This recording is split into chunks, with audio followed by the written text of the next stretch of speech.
Mhm. Okay, Perkin, I will keep an eye on the attendees as they join. If you want to go ahead or Kalita, Mhm. somebody get us started. Yeah.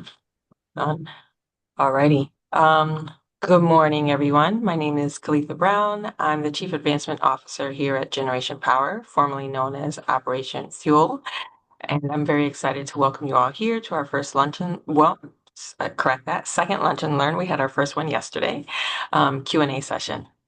And during this busy time of year, it's really hard to meet all of our partners and supporters and friends one-on-one in person. So this was a way for us to try to connect with everyone on a larger scale, but still a bit more intimate.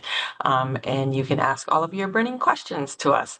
But before we get started, I just have a couple of housekeeping notes. One, this webinar is being recorded. If you do not wish to be on camera, you can turn your camera off. I actually think that our attendees don't have the option, so you don't have to worry about being on camera.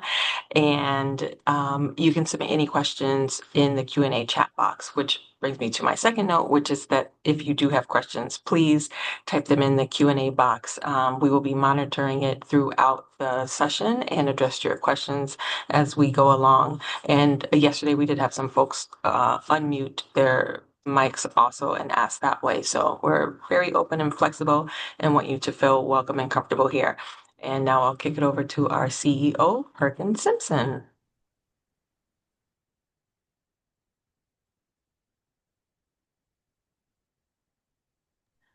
You're muted, Perkin, I think.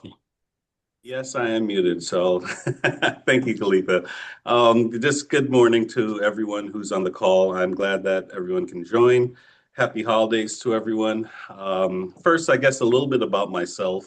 I have been with Generation Power CT for the past year and a half, and I have fallen in love with the mission. Prior to that, I have been in a nonprofit, um, I guess, industry arena for close to 20 years. I have also worked in the corporate world prior to that for at least another 10 years. So I have a wealth of experience. I did run a foundation that dealt with estate planning, investment management, donor relations, et cetera, as well as a nonprofit that served with basic needs and working with partners in the basic needs space. So coming to Generation Power, looking at our mission and our purpose, I feel really blessed, very supportive staff, very supportive board, and important mission, especially as we look outside and the cold weather is upon us. So, what we'll do today, we'll talk a little bit about our history and mission, impact for the organization or funding, and what's on the horizon. So, we've had some milestones achieved this year as well. But more importantly, I want to hear from you. So I will try to reserve as much time for Q&A as possible, but I'll lead the conversation first. And this slide here, it's on our website. It kind of talks a little bit about some milestones achieved throughout our history. Founded in 1977 and at a dollar, as you can see, in 1983. That is probably our most popular program. It allows individuals through their bills to be able to add to energy assistance to help those in need. So as you can follow the timeline through, I won't go through everything in detail, but you have seen received the funds. 2015 on the bottom left is also notable.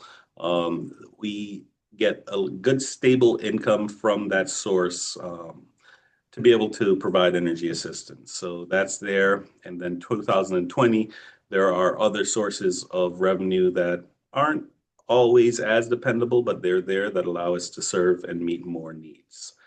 Leading up to 2025.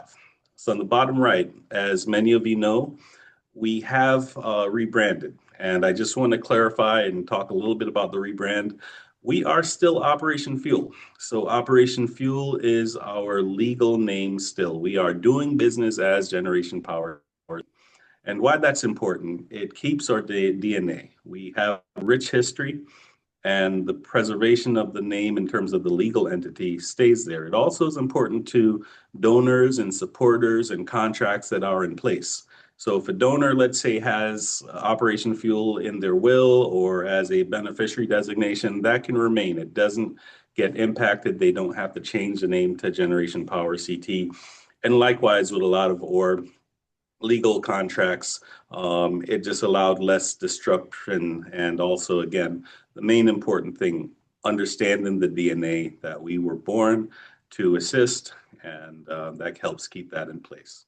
So if you ever get a chance, go on the website and review it. If you have questions around any specifics, just drop them in the chat and we can discuss it a little later. Moving on, in terms of our mission has also been slightly adjusted. Prior, when we were just Operation Fuel, we were looking at energy assistance as providing equity in that arena. Now, our mission statement has been adjusted so that we're leading the way so that current and future generations can secure access to heat, power, and water. If you look around this slide, just to highlight a few things, how we aim to do that, on the bottom, engaging in research, community engagement. I'll talk a little bit more about that a little later. When we look at on the top right, just examples of partnerships. So we have partnerships with lawmakers. We also have partnerships with other basic needs programs, partnership with vendors, partners with our donors or board, et cetera. So this just gives an idea of that type of partnership in the advocacy space, which is so important. So on the bottom left, we also look to increase our engagement with specific towns. We are statewide, but things are local. So every town, the idea of energy assistance and need is not isolated to any one geographic area, not isolated to any one type of individual, race, ethnicity, et cetera. It is all, it's something that we all face. But we do want to reach out to specific areas and work with individual towns and areas as partners as much as possible, recognizing how local the need is and how it impacts different areas. So in terms of leading and for current and future generations, it just gives a snapshot and an entree in terms of what's possible as we head into the future. This is where the rubber really hits the road. For the staff that's on the call, they can really relate to this. I'll read this verbatim. I lost my job and was struggling to keep up with heating costs. Operation Fuel helped me tremendously with fuel assistance. They notified my oil provider right away, and the oil was delivered quickly. During these hard times, knowing that Operation Fuel was there to help me and so many others meant a lot. This is a testimonial from a client from Norwalk. And when I say this is where the rubber hits the road, this is one of many, many, many testimonials, especially for our program staff who are on the front line speaking with people, understanding their situations. We realize that this idea of energy inequity, utility assistance, it's not far removed from anyone. I've seen testimonials of individuals who everything was all right, something happened, maybe a medical emergency, but it changed and now they need assistance. So it's important for us to know, it's important for our supporters and our clients to know that we are there for them during periods of time when they really, really need help. And those two words, thank you, that pop up all the time are so meaningful to our work and meaningful to what we do. Speaking about the impact, not just individual, but as a collective. If you look on the right side, you see the map of Connecticut. It shows that, again, our impact is demonstrated across the state. We are statewide. So in each county, there may be differences in number, differences in demand, but we're present. And even in the areas that you might see the numbers might be smaller, it may mean that we just need to increase awareness, increase opportunities for individuals who are in those counties. Or impact on the left side, as you can see, in terms of even just ages, elderly, children, adults, the percentages that we serve are cross generations. For 2024, 4.6 million in grants provided. And what that meant is that over 18,000, close to 19,000 of individuals were served and supported by our services.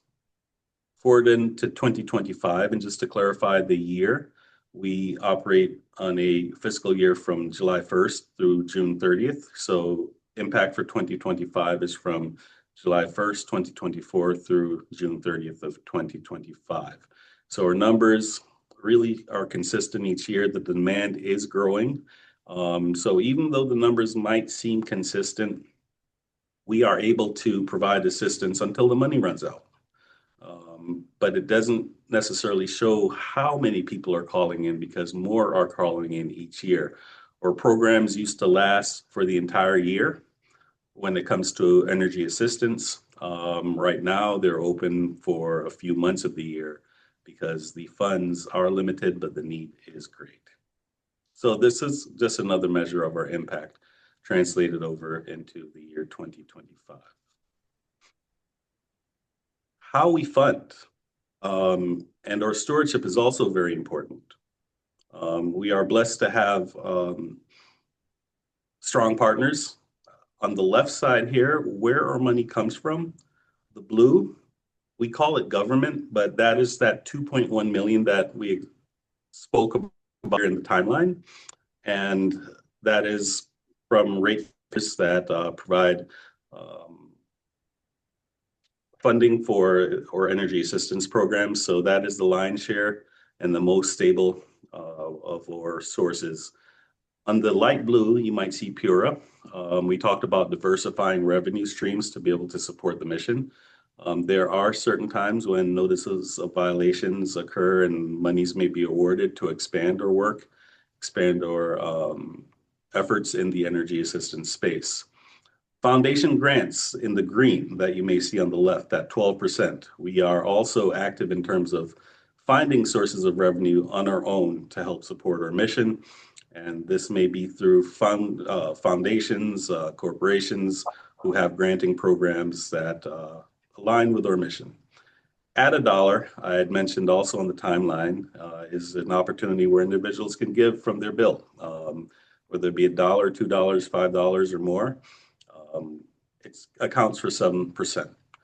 More importantly, is how are we spending the money? Or supporters or donors or board staff want to know that when the money comes in, that we are spending it in the right place. This shows well over 80% each year goes right to our expenses. Try to keep our overhead or fundraising or management in general controlled so that we can be as much of assistance and help more people as possible. So these are numbers from 2024. Our annual report will be coming out soon, so you'll see those from 2025 in the near future. What's next? I did mention the rebrand, and many people ask, okay, what's the change? The rebrand itself is just a recognition that we are working in a capacity that's more than just fuel. We provide assistance for water. We provide assistance for electricity.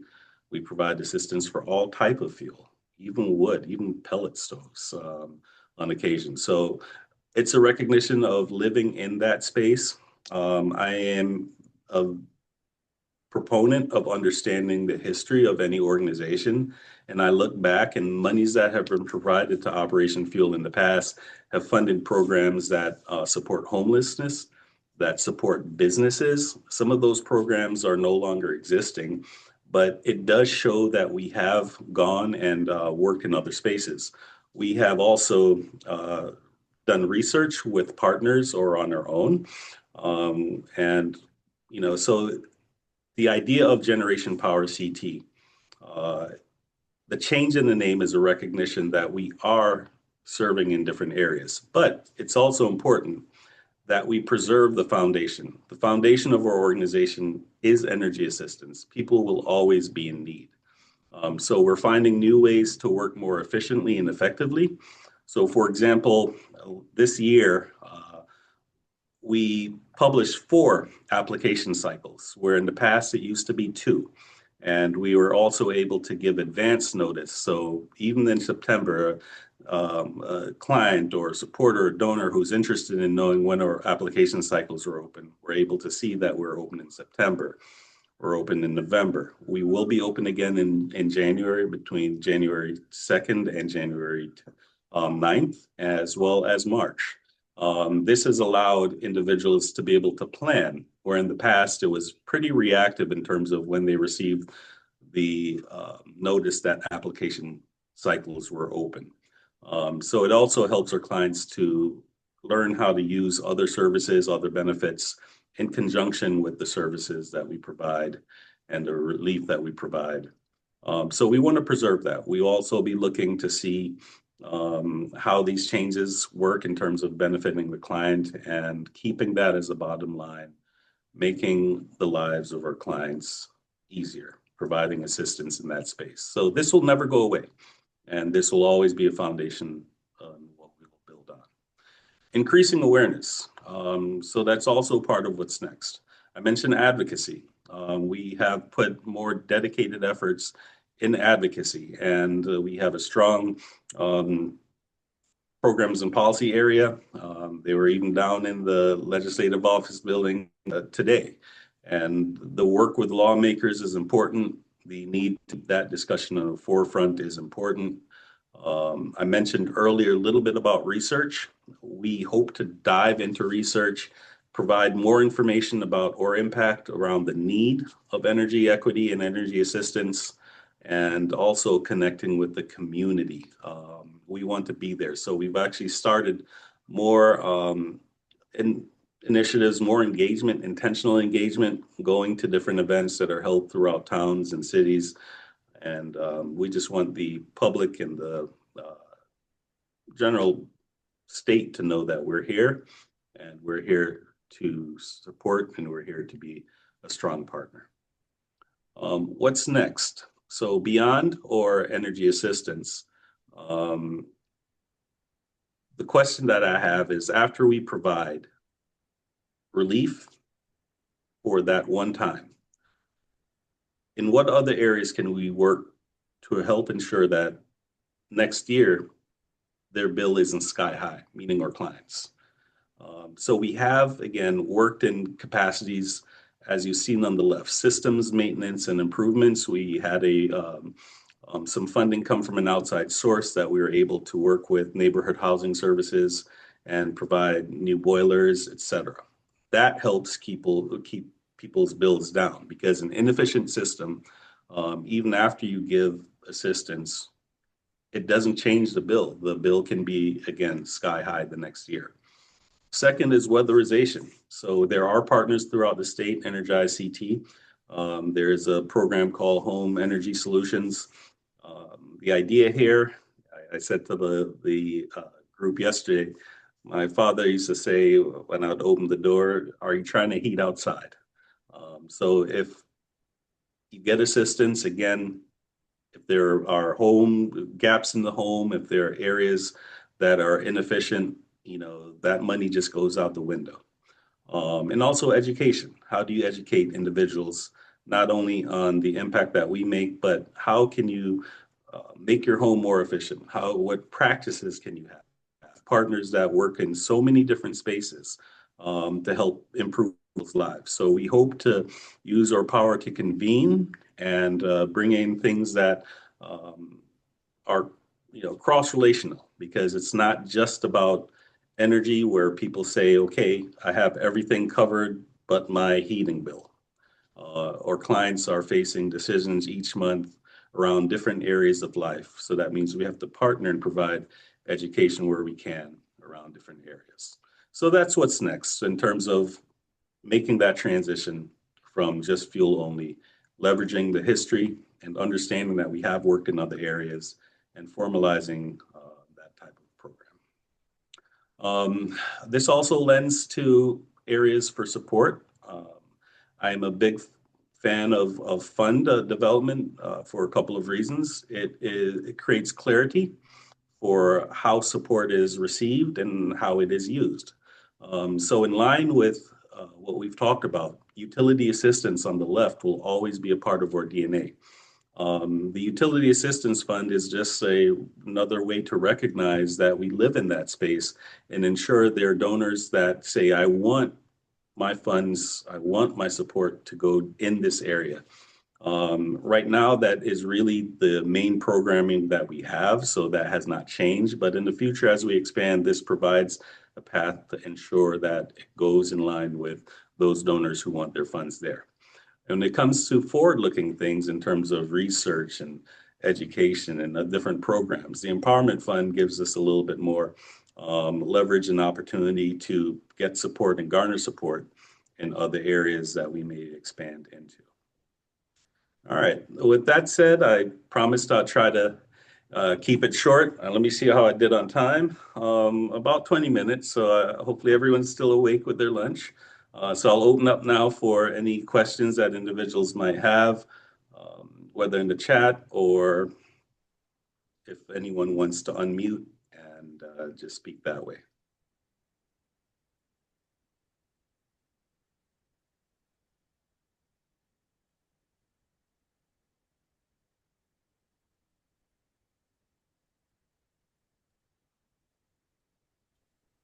I'll kick us off, Perkin, with a question that was actually emailed into to us from somebody who couldn't attend, but they're interested in knowing more about what opportunities exist for individuals to make the biggest impact in this next upcoming year. How can they get involved? That kind of a thing. Sure. Getting involved is very important. I did mention about financial support, which is always needed in any nonprofit, but especially here. So there are opportunities to give that can expand our reach because we are able to meet and serve only who we're able to, or what our funding has. So there are opportunities there. We also, as we engage, we're going to be more creative and create opportunities for people to come alongside us.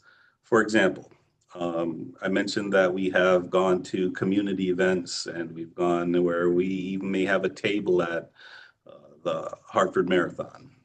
I'd love to be able to open up the doors to, or board or staff, to any supporter or donor who wants to come and join us in those capacities.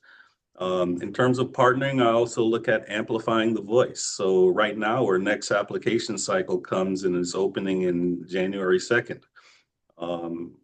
For those who are able to share that information with those in need, because not everyone will have access to all the information. If you have a family member, a friend, someone who can utilize some support in this in what we do, let them know that these opportunities are available. So in terms of just letting individuals know,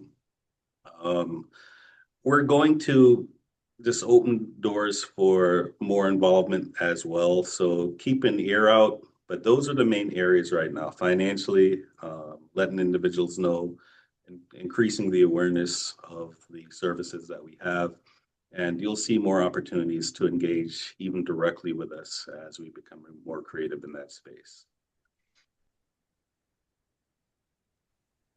I just want to note that for anyone who came late, that you're free to drop questions in the Q&A box or unmute and ask a question. And while folks are thinking of their questions, Perkin, one question I get asked regularly when engaging with the community, and you touched on this a little bit, but about the decision, like what was the inspiration behind the decision to rebrand, kind of the history, what does the new name represent? Everywhere I go, when I share the new name, that's the first question that I get from folks. So maybe you can expand a tiny bit on that. Sure, excellent question as well. The rebrand was years in the making. As I mentioned before, I've been with the organization for about 1.5 years.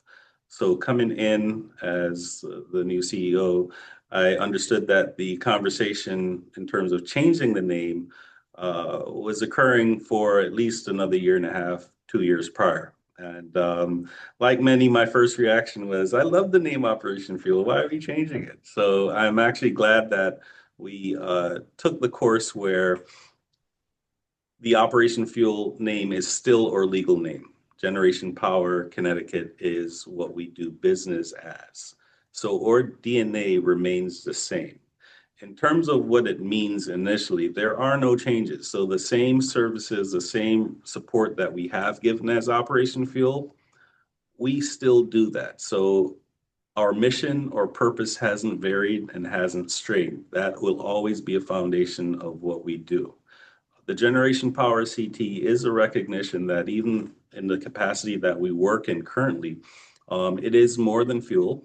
And I've actually gotten the question on a few occasions, why not change your name before the rebrand to reflect that you're in these different spaces? So the name change has grown on me. As I've come and learned in terms of the expansive nature of our mission here at GPCT, we touch many areas: research, advocacy, etc. And the idea of that expanded purpose, while remaining consistent with our mission to provide relief, I think speaks well to the name change, and hopefully, the new name reflects that. We've gotten some good feedback on it so far, and we've gotten questions as well. Awesome. Thank you. You're welcome. Thank you.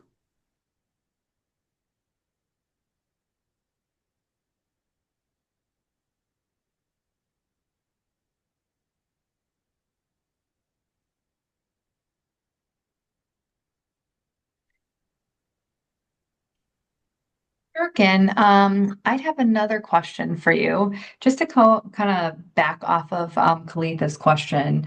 What changes, if any, will donors and families notice as a result of the rebrand? Sure. Very good question, Victoria. What changes will donors? I think right now it is important for our existing donors to know that we are who we've been historically. The same organization that they have supported in many ways, it's likewise true for our staff or board, et cetera, is still there. I would love to say that we can work ourselves out of a job where there will be no need, no requirement to help individuals because everyone's bills would be paid, but we will probably never realize that space, so that the work that we do here is going to be there. So the first thing I'd want our donors and supporters to know is that that still remains in place. What they can expect as time goes on, we look to provide more information and to be more visible. So one of the things that we hope to do in this upcoming year, we have a lot of data. We have data that shows our impact in terms of how we work with veterans, how we work with the aging population or elderly neighbors and friends. We have how we work with children. We have an emphasis even on medical needs and how our work impacts. So we hope to provide and pull some of that information and to be able to share it more with not only our donors and supporters, but the broader audience, so those across the state. And we hope to do that to number one, not only show our impact, but also to keep the topic of energy assistance on the forefront. Because right now we see attempts to strip away from programs that assist. And the way to combat that is to make sure that the discussion doesn't move away from the need. So we hope to pull more information. We have a lot of good data. We're sorting through some of it now, and we hope to share. So that's the second thing that individuals can expect to see: more information. And with that information also comes up with ideas, more ways, more programs. Things change over time. So as I look back at former programs that were based on needs, needs are now changing. There is a foundation of energy assistance, but can we do more in the weatherization space, working with Energize CT, HE, Home Energy Solutions? Can we do more to help someone, make sure that their furnace is serviced? Because a furnace that is maintained will consume a lot less fuel, and it will provide more money to help other people in the future. Clean energy has been in the discussion. I know that funding in different sources have, especially on the federal level, may have dried up a little bit, but where is that, and what is our space in terms of educating our clients and providing equity to ensure that those new technologies are spread across? So we look for opportunities, and while we build and strengthen and maintain what we have in place, we're also going to be very opportunistic and look and see in what other way can we help our clients? What's the next step to empower them after they receive assistance? Because that's going to be very important so that they can continue to stand on their feet.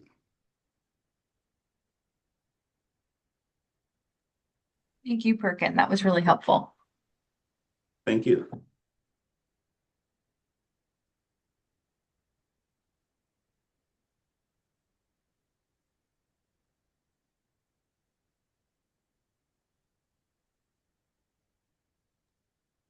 Perkin, I'm gonna ask one of the questions that we got asked yesterday, just because I think it helps clarify some things, and it's a really good one. Can you talk about does Generation Power work with the Connecticut Energy Assistance? What are the primary differences between those programs? What are our connections?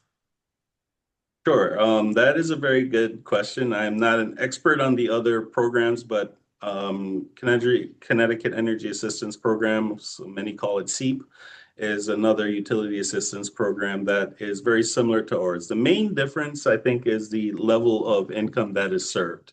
The CEAP program helps individuals who are 60% and below of the state median income average.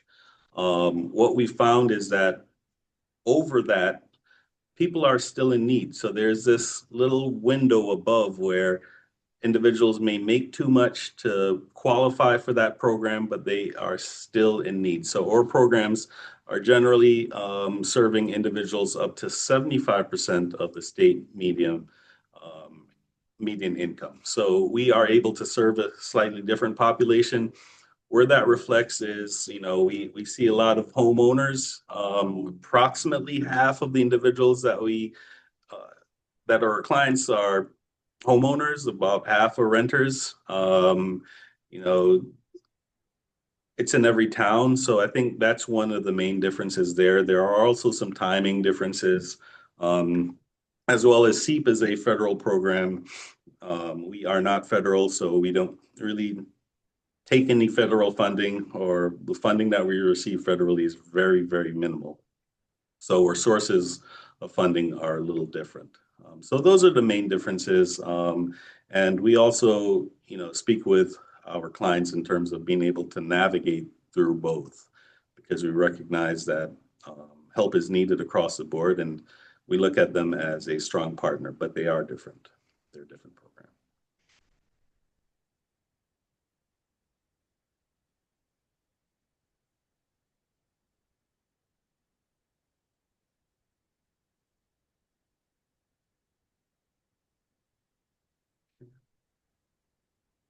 All right. Any additional questions? It's gotten some good ones so far, and for those of you who haven't asked, I think hopefully the information has been clear. Hopefully, I've been doing a good job, and maybe no questions are needed. You've been great. Thank you. I appreciate that. Perkin, yesterday we had a couple of folks on who from similar. We had someone from municipality, programs, and we had a program director of a youth agency in the city, and I think both of them were interested in like our community engagement piece and how we can help them to serve their folks, or how we can come out and engage with them. Do you want to talk about that in case there are any in that realm here in the audience today? Sure. I am, yeah, I'm thrilled to talk about that. I have a lot of ideas, and when we look at community engagement and partnership, that is also something that resonates with me. We had a partner yesterday from SEMA. Forgive me, I don't know the acronym, but SEMA, just as an explanation, is they have a nonprofit segment that helps to increase workplace development in the HVAC arena. That means working with heating and furnaces and those different systems. Those type of jobs pay well. So they have a training program. And, one of the thoughts I had way in the future, so it's something that we can aspire to, is how can we work with an organization like that? And where it comes to mind is, imagine a client who comes to us and receives energy assistance. That client, a lot of our clients are working families, working households. They may have a job, but not a career. Can we plug them into a network with a partner like that? I think it is possible. Secondly, there are food banks, there are other basic needs programs. And as I had mentioned earlier, our clients are not just struggling with heat and energy and, everything else is set. They are going through actively each month and saying, okay, what can I afford this month? What can't I afford? And, making a choice between paying for your medication or skipping a meal. Those are realities that they face. So that recognition of working with other basic needs programs, even starting off with information sharing, is very important. And the real example of that is,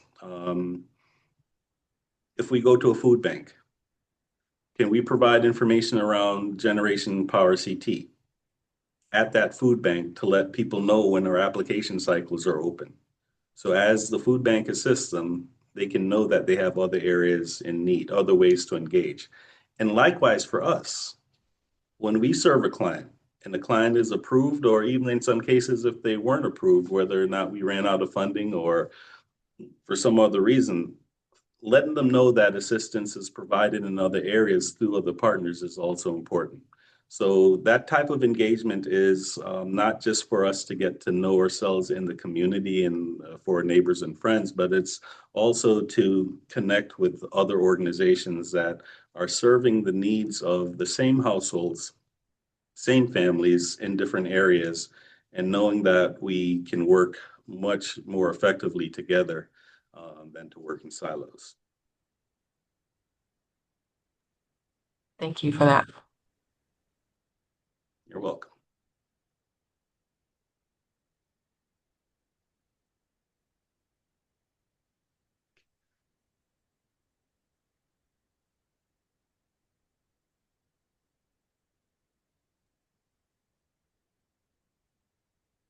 How are we doing on time? It is now 12:08. If there are any other questions, I'll take them. If not, we may be able to give you a little bit more time back in your day. And even if we do, just know that we hope to do more of these, as Khalif had mentioned. This is the second Q&A session of this first round. And we hope to connect more, which also, I guess, answers the last question in terms of how we engage. And so one of the things that I'd love is that everyone on the call, look out for opportunities, start to share and spread the word. If there are things that that can help, we don't mind hearing from you. So I'll put or someone can put my email in the chat box for me. I'd appreciate it. My email is perkin@gpct.org. Wow, that's quick. Thank you. So if anyone wanted to reach out directly to me, please do. I will try to respond, and I want to hear from you. So not only about this session, but questions that may arise now and in the future. Awesome. So again, reiterating what Perkin said, we'd like to thank everyone for attending our second ever Lunch and Learn Q&A session. We may host more of these in the future if we see that there's a need or folks express an interest. And we just thank all of you for coming. You can check out our website. There's tons of information there. We'd love for you to sign up for our newsletter, where you can receive our monthly e-newsletter and continue to be updated on the work that we're doing. And we hope that everyone has a wonderful season if you have holiday time off, and a Happy New Year. Thank you so much for attending. Thank you all. Thank you. All right. Have a great day and happy holidays, everyone.